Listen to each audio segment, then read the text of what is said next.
Cetis Universidad presenta Tu Espacio, el podcast desde la cabina de Cetis Tijuana. Donde podrás conocer las noticias más importantes, Los eventos y los temas que tienes que saber. Hola a todos los que nos escuchan. Bienvenidos a Tu Espacio, el podcast de estudiantes para estudiantes de Cetis Universidad, Campus Tijuana. Un placer tenerlos de vuelta para una nueva temporada llena de contenido para ustedes. ¿Cómo están, Saúl, Marco y Victoria y Cristian? ¿Qué sienten de vuelta? ¿Qué se siente estar de vuelta en un episodio más del podcast? Muy emocionante, sobre todo por el nuevo contenido que estamos por ver. Muy bien, Saúl, ¿cómo estás? ¿Cómo estás, Cristian, Marco? Hola, muy buenas tardes. Estoy muy bien, la verdad, igual muy emocionado. El día de hoy tenemos un tema bastante interesante, a lo mejor un poco agobiante para muchos de nosotros, pero no cabe duda que es un tema muy importante el cual tenemos que tratar. Pues por mi parte, yo estoy emocionado por estar en un nuevo episodio del podcast, pero al mismo tiempo no sé si debería estar preocupado por el tema de hoy, que yo no conozco absolutamente nada acerca de lo que vamos a lidiar el día de hoy. Yo estoy algo emocionado, pero a la vez nervioso por el conocimiento que voy a adquirir en este episodio, ya que el tema, el cual es el SAT, me resulta un poco intrigante, pero a la vez le tengo miedo. Y pues en este caso nosotros, como ya mencionamos, no todos somos expertos en el tema. Es por tanto que nuestra invitada en esta ocasión es la doctora Rosa Sumaya Tostado, coordinadora de la carrera Licenciatura en Contador Público Internacional aquí en CETIS Universidad Campus Tijuana. ¿Cómo está, doctora? Cuéntenos. Bienvenida. Muchísimas gracias por la invitación. Es un honor estar con ustedes y sobre todo darles a conocer lo que significa el SAT, ¿no? Sobre todo para que no tengan miedo, para que les pierdan ese miedo a escuchar que el SAT anda detrás de los contribuyentes, que sí es cierto, ¿verdad? Pero lo podemos platicar en cuanto ustedes digan. Gracias. Muy bien, excelente. Así que para empezar a todos nosotros, de lleno con el tema. ¿Qué les parece si vamos con preguntas que preparamos para usted, doctora? ¿Quién quiere empezar? Pues quiero yo de una vez aclarar como lo básico, ¿no? Doctora, ¿qué es el SAT, por favor? O sea, cuéntanos como, o sea, lo más básico de básico, ¿no? O sea, ¿qué es el SAT? Bien, para empezar, son las siglas del Sistema de Administración Tributaria. Este organismo se creó alrededor del año 1997, es un órgano desconcentrado de la Secretaría de Hacienda y Crédito Público. El carácter del SAT es fiscal, es decir, tiene todas las atribuciones y facultades del cobro de impuestos, ¿no? Y de todos aquellos trámites que tengan que ver con darse de alta en el SAT, tanto para personas físicas como para personas morales, entre otras atribuciones, ¿no? Perfecto, una muy buena explicación. Tengo una duda en sí, ¿cómo funciona? Porque, como dicen, se encarga del cobro de impuestos o más que nada su revisión, pero a mí lo que me interesa es el por qué el rastreo de ese dinero. Bueno, déjame decirte que todas las empresas, tanto personas físicas como personas morales, una persona física es aquella que tiene un negocio o que está dado de alta como una persona asalariada, es decir, que trabaja para un patrón o para varios patrones o que trabaja por su cuenta. Y una persona moral es una sociedad anónima bueno, existen varios regímenes de sociedades, ¿no? Entonces, es una empresa. Todas las empresas y todas las personas físicas que estamos, diríamos, inscritos ante el SAT, estamos obligados a contribuir al gasto público, de acuerdo a la Constitución, ¿no? Artículo 31, fracción cuarta. Es decir, tenemos que pagar impuestos de forma justa y equitativa. Pero ¿qué pasa con aquellas empresas que no facturan o que facturan gastos que no son los adecuados o que no pagan sus impuestos en forma oportuna, correcta ante la dependencia que es el SAT? Bueno, existen varios procedimientos que el SAT tiene para, diríamos, buscar el motivo por el cual esas empresas o personas físicas no están pagando los impuestos. Es decir, tiene manera de rastrearlos y más ahorita con todo lo que tiene que ver con la contabilidad electrónica y la facturación electrónica. Ok, entonces ya tiene manera de obtener información y obtener datos de cuánto debe de facturar una empresa, tanto de sus ingresos como de sus gastos. Entonces, respecto a tu pregunta, bueno, pues si detecta irregularidades, pues primero le avisa que está detectando, le avisa a la empresa o la persona física, te estoy avisando que encontramos esto. Entonces, esta persona físico-moral debe de responder y debe decir, me voy a regularizar, voy a pagar con recargos antes de que me multen, y si ya me están revisando, pues va a pagar multas, ¿no? Multas y recargos. Pero ¿qué pasa si no lo hace? Si aun cuando el SAT le avisa y la empresa o la persona física o persona moral decide no pagar impuestos, bueno, pues el SAT va a ir hacia la empresa o hacia la persona donde esté el negocio y va a, diríamos, a dejarle un requerimiento para que se presente ante las autoridades. También la otra manera de rastrear son las cuentas bancarias, ¿no? Por medio de las cuentas bancarias. En cada caso de que la empresa o la persona física no pague sus impuestos, como les menciono, pues pueden tener al principio, pueden ser multas o después pueden ser acusados de evasión fiscal, ¿no? Y ese es un delito y está penalizado, ¿no? Entonces pueden llevar a la persona que esté haciendo esas irregularidades hacia la cárcel, ¿no? Entonces, sí se han detectado irregularidades, pero casi todas las empresas han pagado una vez que el SAT las ha revisado, ¿no? Ok, muy bien. Excelente, excelente serie de ejemplos, doctora, la que nos dio. Ahora ya tenemos como un punto muy interesante sobre cómo el SAT de muchas maneras puede influenciar la creación de compañías y el pago de impuestos. En fin, Saúl, ¿tienes alguna pregunta para la doctora? Sí, muchas gracias. Muy interesante lo que nos plantea, doctora. Ahora bien, ¿por qué sería? Creo que existen muchos estereotipos como alrededor de lo que es el SAT y de cómo funciona y de todo esto.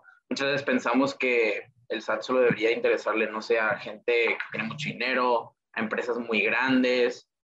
No sé, existen muchos estereotipos alrededor de todo esto, pero ¿por qué es importante para un estudiante como nosotros conocer sobre el SAT? O sea, ¿en qué nos podría ayudar o cuáles serían las recomendaciones yo te recomiendo que te empapes un poquito del tema, aunque a lo mejor todavía estés muy chico o aún seas un estudiante? Bien, tu pregunta tiene que ver con el hecho de que tú como estudiante, a lo mejor en un futuro cercano, quieres emprender un negocio, ¿no? Entonces, al momento de querer emprender un negocio, tienes que llevar a cabo una serie de trámites ante el SAT. Y una vez que estés dado de alta en el régimen adecuado, entonces vas a empezar a pagar tus impuestos. ¿Por qué es importante? Porque tú como emprendedor te vas a registrar ya sea como actividad comercial o vas a prestar un servicio y lo tienes que tener muy, muy claro si es como una persona física, es decir, por tu cuenta tú pones tu propio negocio, o como una persona moral te juntas con varias personas, creas una sociedad y te debes de registrar. Pero es muy importante asesorarse de un contador. ¿Por qué? Porque hay varios regímenes fiscales en los cuales cualquier persona física o persona moral que quiera emprender se puede dar de alta. Es decir, por ejemplo, te voy a poner ejemplos. Puedes inscribirte en una actividad comercial o a lo mejor tienes casas de renta o a lo mejor quieres prestar un servicio, no sé, de tipo Uber o cualquier servicio negocio que quieras prestar, o puedes a lo mejor en este momento te van a contratar como un empleado en alguna empresa, no necesariamente emprender, ¿no? Entonces, es importante asesorarte cuando ya se decidan a darse de alta en el SAT para evitar errores en los trámites, para estar en el régimen adecuado que les convenga, porque a lo mejor si se dan de alta, por ejemplo, como una persona moral no les conviene, porque su negocio apenas inicia y es muy pequeño. Entonces, primero podrían iniciar como persona física pagando menos impuestos hasta que su volumen de ingresos aumente y puedan cambiarse de régimen. Entonces, todo este tipo de asesoría se las tiene que dar un contador, ¿okay? Porque darse de alta implica gastar dinero, ¿no? O sea, son muchos trámites los que hay que hacer, lamentablemente. No está tan simplificado como desearíamos, ¿no? Darse de alta en el SAT. Entonces, eso es importante que ustedes conozcan cuando quieran emprender un negocio. Muchas gracias, doctora. Ya como ya ha mencionado en repetidas ocasiones sobre las empresas, personas morales, personas físicas, y aquí es donde me surge la pregunta de cuál es el error más común que cometen las empresas por no saber o no estar bien informadas sobre qué es el SAT, cuál es su propósito y qué hacen. El error más común es darse de alta en un régimen que no les conviene. Y ahorita el abanico de posibilidades para registrarse es muy amplio. Por ejemplo, se acaba de crear el régimen de confianza, tanto para personas físicas como para personas morales, y la tasa de impuestos es mucho menor. ¿Okay? A diferencia, si de repente alguien te dice, no sé, crea una empresa y darte de alta como una sociedad anónima, pero no en régimen de confianza, sino en un régimen general de ley. Ahí varía mucho la tasa de impuestos. ¿Okay? Entonces, sí tenemos que definir sobre todo la importancia del régimen en el que tienes que estar inscrito para poder tributar, es decir, para pagar tus impuestos. Y ese es el primer error que cometen muchas personas al momento de querer darse de alta. Muy bien, muy interesante. Gracias, doctora. Con base a lo que acaba de mencionar, me surge esta duda, ya que estábamos hablando de errores y ese tipo de cosas. Si no me inscribo al SAT una vez cumplidos los 18, ¿me pueden multar? Y esta duda surge porque cuando recién los cumplí, yo escuché que te podían multar si no te inscribías, pero me dijo mi papá que no hiciera caso, que me inscribiera cuando él me dijera. Sí, hubo ahí cierta información que el SAT envió, ¿no? A través de comunicados. Déjenme decirle que ese comunicado surgió a raíz, y no solamente para los estudiantes, sino también para las personas que limpian casas y demás, ¿no? Pero sobre todo para los estudiantes en el sentido de que, no sé, los papás de repente te depositan dinero en una tarjeta para que tú pagues tu colegiatura o para que pagues ciertas cuentas, ¿ok? Entonces, ¿qué es lo que quiere saber el SAT? ¿De dónde proviene el dinero? Obviamente ese dinero que te están a ti depositando viene del sueldo del padre o del negocio del padre, ¿no? Papá o mamá, ¿no? Entonces, ese dinero a lo mejor ya pagó impuestos. Entonces, el SAT quiere saber de dónde proviene, porque si a ti te depositan dinero de procedencia, diríamos, ilícita, es decir, que no sepas de dónde, realmente cuál fue su origen, bueno, pues sí podrías tener un problema, ¿no? O sea, si tú tienes una cuenta bancaria y te depositan cierta cantidad de dinero, y estamos hablando no de 10,000, 15,000 pesos, al SAT no le interesan fiscalizar a un muchacho por 10,000 o 15,000 pesos, ¿no? Tal vez ya diríamos, pues le depositaron 500,000, pues ¿de dónde saca 500,000 de pesos un muchacho de 18 años, ¿no? Sin que esté inscrito en el SAT. ¿Okay? Entonces, porque si está inscrito, a lo mejor es porque tiene un negocio y ahí no habría ningún problema, ¿no? Siempre y cuando compruebes que tienes un negocio de procedencia lícita. Pero ¿qué pasa si no compruebas de dónde viene ese ingreso? Pues entonces ahí sí va a haber un problema, ¿no? Y mejor ni hablamos de los problemas, porque pues hay multas, hay cárcel, hay de todo. Importante, doctora, la verdad que conocer, aunque sea un poquito, acerca de todo lo que nos comenta.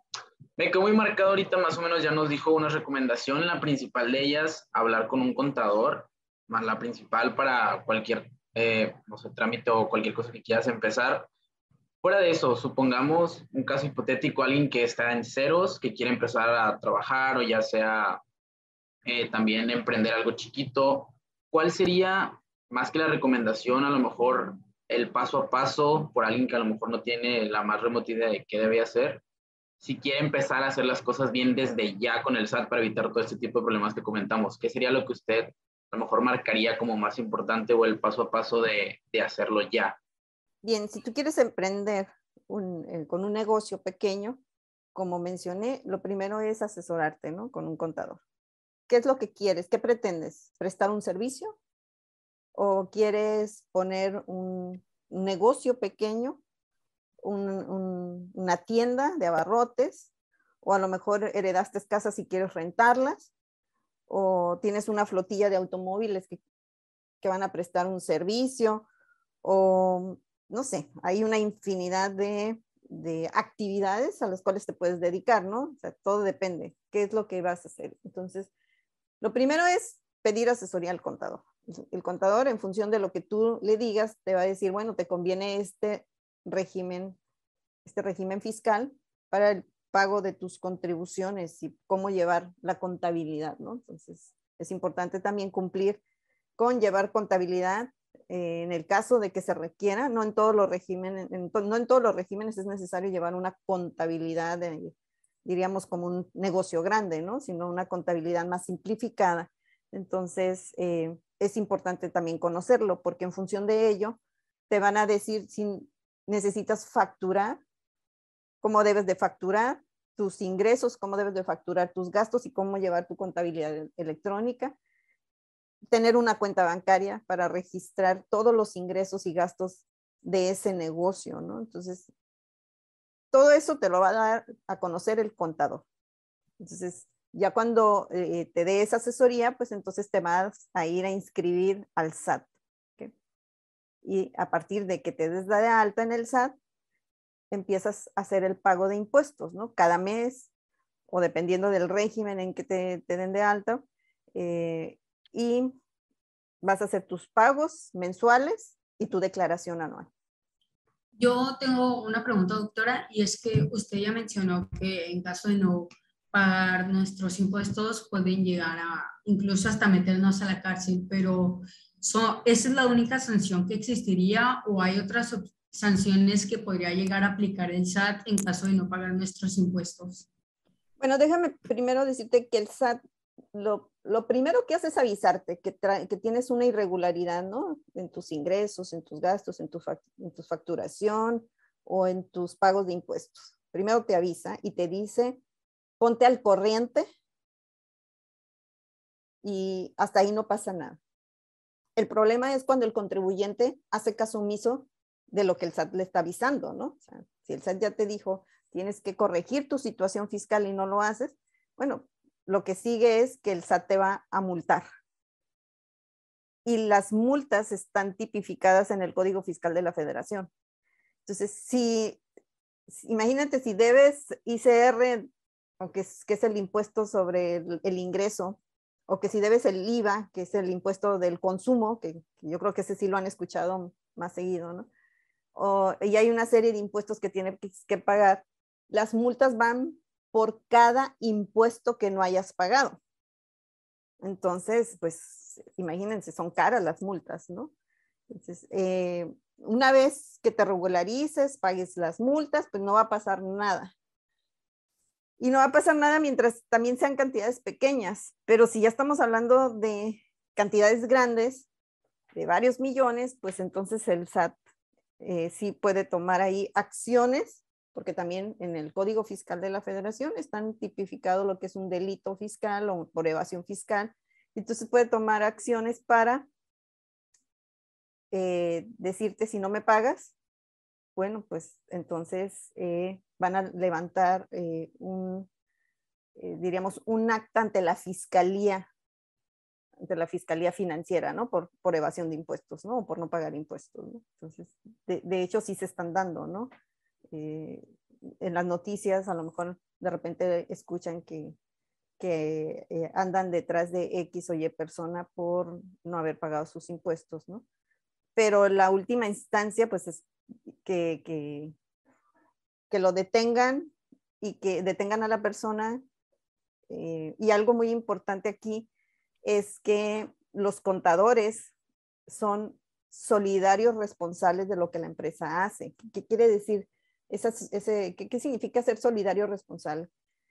Que también el contador puede tener ahí implicaciones por el mal manejo de la contabilidad, ¿no? Entonces, no solamente el dueño de la empresa, sino el contador. quién es el que maneja toda la cuestión de la facturación y contabilidad, etcétera, ¿no? Las finanzas de la empresa, ¿no? Pero sí hay procedimientos que se deben de agotar, así como la empresa puede agotar procedimientos para defenderse del SAT si no tiene esas irregularidades, ¿no? O sea, hay medios de defensa. Las empresas también se pueden defender, ¿no? No es que el SAT vaya a llegar así, sin revisarte y sin darte todo el proceso adecuado, ¿no? Pues ya que está como mencionando todos estos factores a considerar, doctora, yo quiero reforzar un poco más el tema acerca de pagar impuestos o el fallar o el no pagarlos. O sea, básicamente como cada cuánto tenemos que pagar nuestros impuestos, porque creo que ya lo mencionó un poco mientras describía el proceso, pero para dar más profundidad al tema, o sea, cada cuánto debemos pagarlos y si fallamos o bueno, o sea, ¿cuál es la ventana de tiempo para poder pagarlos?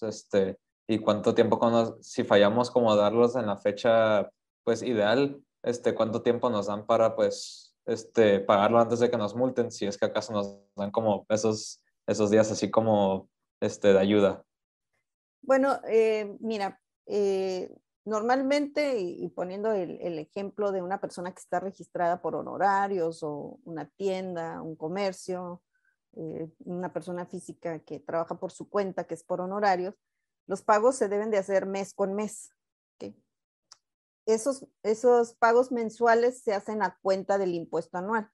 Es decir, vas pagando en abonos al SAT, ¿no? Hasta que se cumple el año y haces tu declaración anual y ahí se revisa si pagaste bien y si no pagaste, y si no, pues ahí pagas la diferencia. Pero ¿qué pasa si en un mes no cumpliste con el pago? Bueno, pues probablemente el SAT no lo detecte tan rápidamente, o a lo mejor sí lo detecta y te va a mandar un aviso de que no has cubierto el pago. Lo primero es mandarte un aviso. Y en ese comunicado te va a decir, tienes un plazo de 7, 15, 45 días, ¿no? Todo depende del Código Fiscal de la Federación. Entonces, te da un plazo para que tú cumplas con la omisión del pago. Pero entonces, la ventana de, bueno, así los días de pago, ¿varían por el tamaño de la empresa o por los ingresos generados o es igual para todos? Es igual para todos, ¿no? El Código Fiscal de la Federación te señala los plazos en que deben de cumplirse los impuestos. Por ejemplo, los días 17 de cada mes es el pago, pero si no lo pagaste el 17, lo pagaste hasta el 21 o hasta el 30, pues no pasa nada. A lo mejor en esos días no te va a mandar un comunicado hasta que probablemente de repente diga, bueno, o si lo detecta rápido. Bueno, acuérdense que el banco de contribuyentes es muy amplio, ¿no? Entonces, aunque sí tiene facilidades para detectar aquellos que no están cumpliendo en tiempo y forma. Pero, claro, ahí no es de forma inmediata, ¿no? Pero sí te puede llegar un comunicado diciendo que no cubriste tus impuestos en tiempo y forma y te va a dar un plazo para cubrirlos. Pero ese plazo ya lleva recargos. Tal vez multa no, pero ya lleva recargos. Y si no cumples, entonces sí te va a multar. Ok, está muy interesante ese dato que nos acaba de contribuir, doctora. Pero derivado de eso, también se me viene otra pregunta, más bien esta vez relacionada más bien con cantidades, más allá de tiempos. Y es, ¿cómo puedo saber cuánto debo de pagar al SAT por mis impuestos? ¿De qué manera puedo saber eso? Bueno, el SAT tiene simuladores en la página, ¿no? Pero como te digo, pues va a depender mucho del régimen fiscal al que te inscribas, ¿no?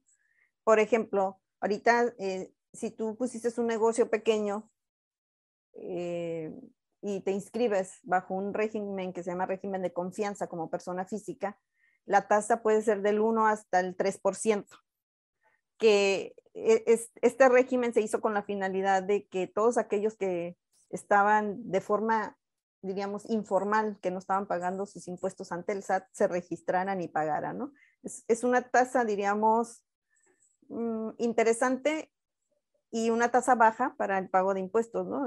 Alienta a que pagues un impuesto, pero hay que ver la cantidad de ingresos que tienes durante el año, ¿no? Mientras no rebasen los 2.53 millones de pesos en el año. Una vez que rebases esa cantidad de dinero, pues vas a tener que cambiar de régimen. ¿Por qué? Porque significa que vas creciendo. Y si vas creciendo, pues tu tasa de impuestos va a aumentar porque vas a cambiar de régimen. Entonces, no te podría yo decir exactamente una cantidad, porque si eres asalariado, como los empleados que trabajan, los operadores de una maquiladora, por ejemplo, va a depender mucho del sueldo que tengas, ¿no? Hay quienes pueden pagar, porque ahí se maneja con una tarifa. Entonces, como es una tarifa, pues va a variar del 3, 10, 15, 20, 25, 30%, ¿no? Que es la tasa más alta para personas morales, para una empresa. Entonces, te digo, aquí sí hay que revisar muy bien, y se los vuelvo a mencionar, el régimen fiscal es muy importante para saber cuánto queremos pagar de impuestos, ¿no? Cuánto nos va a cobrar el SAT. Porque no es lo mismo estar dado de alta por honorarios, por salario, tener una tienda, tener casas de renta, ¿no? El impuesto va a variar dependiendo del régimen fiscal. Más bien la tasa de impuestos cambia, ¿no? Bueno. Está muy interesante lo que nos acaba de decir, doctora. Muchísimas gracias. Victoria, ¿tienes alguna pregunta? No, nomás quería agradecerle, muy interesante su aportación, me gustó mucho. Muchísimas gracias, espero haberme explicado porque realmente el tema es muy amplio y sí se vuelve un poquito complicado cuando no conoces mucho de todo esto que tiene que ver con el SAT, la Secretaría de Hacienda, la facturación electrónica, la contabilidad electrónica. Pero yo los invito a que entren a la página del SAT. Ahí la verdad hay varias infografías muy interesantes para describirles todos los procesos para registrarse, ¿no? Y también los regímenes en los cuales se pueden dar de alta. Y una vez que lo lean, lo revisen, entonces, bueno, mi idea de emprender un negocio es esta. Entonces ya podemos pedirle asesoría a un contador para que nos apoye en todos los trámites, ¿no? Y no cometer errores, porque los errores sí cuestan caros, ¿eh? Y más para el SAT, ¿no? Las multas. Sí, definitivamente. Marco, ¿quieres dar el honor de dar el cierre? Pues ya sabes, nuestro icónico cierre. Pues le agradecemos mucho, doctora, por su tiempo. Y pues ya para cerrar nuestra audiencia, recuerden que pueden escuchar este y otros capítulos en Spotify, TuneIn, Apple Podcast, Google Podcast, incluso pueden vernos a través de YouTube. En todos nos encuentran como Tu Espacio Podcast de CETIS Tijuana. No olviden seguirnos tampoco en todas nuestras redes sociales. Estamos en Facebook, Instagram y ahora nuevamente en TikTok como CETIS Tijuana. Y aquí también nos pueden dejar comentarios acerca de qué temas les gustaría que tratáramos en este podcast. Gracias por escucharnos. Los esperamos en el siguiente episodio de Tu Espacio. Hasta luego. Muchísimas gracias a todos. Hasta Muy buen día. Gracias, hasta luego. Bye. CETIS Universidad presentó Tu Espacio, el podcast desde la cabina de CETIS Tijuana. Donde podrás conocer las noticias más importantes, Los eventos y los temas que tienes que saber.